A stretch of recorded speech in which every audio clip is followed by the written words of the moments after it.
नमस्कार विद्यार्थी मित्रांनो, तसेच पालक. मी डॉक्टर विशाल खडसे, निलामाद मेडिकल गायडन्स सेंटर, नाशिक.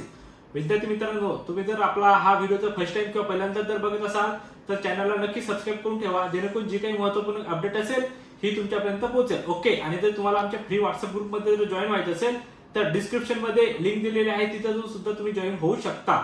आणि आतापर्यंत जर तुम्ही कुठे काउन्सिलिंग जॉईन केलेली नसेल किंवा मला तुम्हाला भेटायचं असेल किंवा तुम्हाला प्रोफेशनल गायडन्स घ्यायचा असेल, कुठं तुमचं ऍडमिशन होईल, कसं होईल, कशा पद्धतीने होईल, कमीत कमी खर्चामध्ये चांगलं ऍडमिशन चांगल्या कॉलेजला कसं होईल किंवा मेरिट थ्रू ऍडमिशन कसं होईल, हे जर सर्व गायडन्स घ्यायचं असेल तर खाली डिस्क्रिप्शन मध्ये सर्व नंबर आहे, तुम्ही कॉल करा किंवा जर पॉसिबल झालं तर तुम्ही ऑफिसला सुद्धा व्हिजिट करू शकता.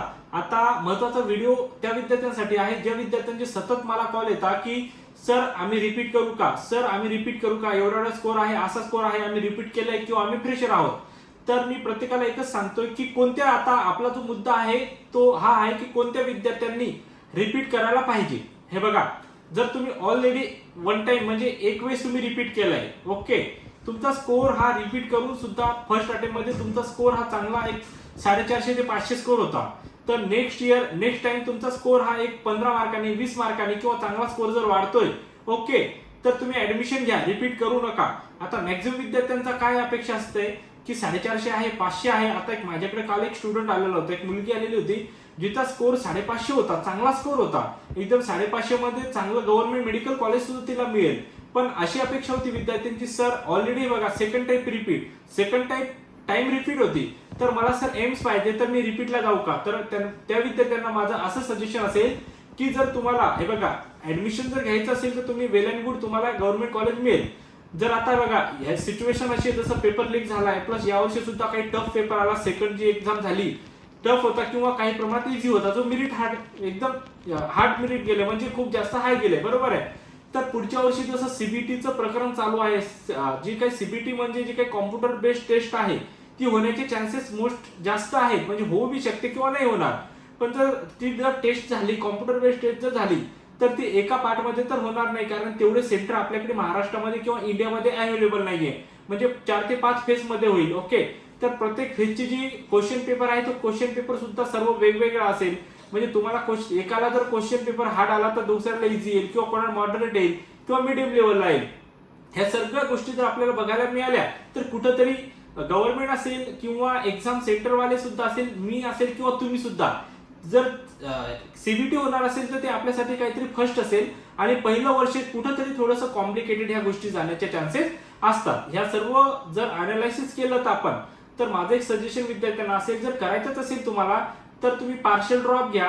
पार्शियल ड्रॉप जरी नसेल घ्यायचं तर गव्हर्नमेंट मध्ये तुम्ही घेऊ शकता. आता रिपीट कोणीच करायला पाहिजे जो फर्स्ट अटेम्प्ट मध्ये चांगला स्कोर आला, पण अपेक्षा कुठंतरी आहे आणि फर्स्ट अटेम्प्ट मध्ये जर चांगला स्कोर आला तर नेक्स्ट याला तो 100% चांगला स्कोर आणेलच किंवा मे बी एखाद्या वेळेस तो 100% जरी चांगला स्कोर आला फर्स्ट अटेम्प्टला तर सेकंडला कधी कधी मॅक्झिमम विद्यार्थी रिपीट सुद्धा म्हणजे रिव्हर्स सुद्धा जातात. जर तुम्हाला 550 तो 500 वर येईल, 400 वर किंवा 200 सुद्धा स्कोर त्याला पडणार नाही. जो काही तुम्हाला रिपीटचा जो निर्णय आहे तो सोच समजकर घ्या. माझं सजेशन प्रत्येकाला असेल, जो काही स्कोर असेल, जर गव्हर्नमेंट कॉलेज मिळत असेल तर 100% तुम्ही पार्शियल ड्रॉपचा निर्णय घेऊ शकता. नेक्स्ट इयर चांगला स्कोर जर आला तर तुम्ही चांगल्या कोर्सला तुम्ही ऍडमिशन हे घेऊ शकता. फक्त विचार करण्यापूर्वी, जर रिपीट करण्यापूर्वी विचारपूर्वक करा. सर्व चांगला जे काही गायडन्स असेल, मेडिकल गायडन्स असतील किंवा कन्सल्टंट असतील किंवा तुमचे सिनियर पर्सन असतील, अशा लोकांचं गायडन्स घेऊनच रिपीट करा.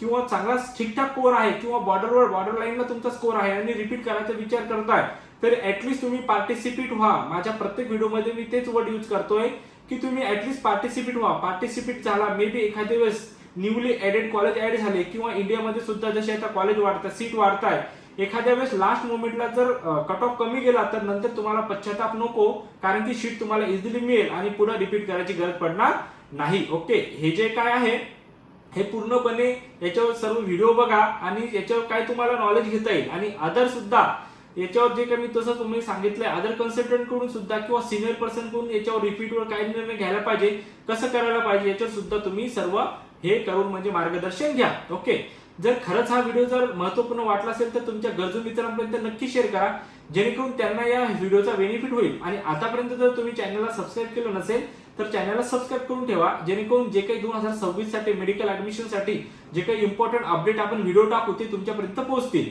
आता ऑफिसला गर्दी खूप जास्त असते, क्लायंट खूप दूर दूरून येतात, त्यांना खूप जास्त वेळ द्यावा लागतो. त्याच्यामुळे कधीतरी रोज आपल्याला व्हिडिओ काढणं पॉसिबल होत नाहीये. तरी सुद्धा जेवढ्यात जेवढं आपण माहिती विद्यार्थी आणि पॅरेंट्स पर्यंत पोहोचवण्याचा आपण प्रयत्न करू. ओके, खरंच व्हिडिओ महत्त्वपूर्ण वाटला असेल तर गरजू मित्रांमध्ये नक्की शेअर करा आणि चॅनलला सबस्क्राईब करून ठेवा. भेटूया आपण नेक्स्ट व्हिडिओमध्ये. थँक्यू, धन्यवाद.